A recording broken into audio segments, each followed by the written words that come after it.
હું જયદીપભાઈ રાજુભાઈ પટેલ, રહેવાસી કલ્યારી.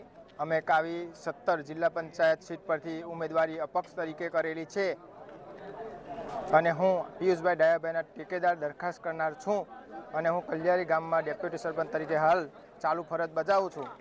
પાર્ટી અમારી સાથે ખૂબ ખરાબ રીતે આ ટિકિટ કાપેલી છે, કારણ કે રાજકીયના પક્ષ વિવાદની મય અને અમે બલીનો બકરો બન્યા છે.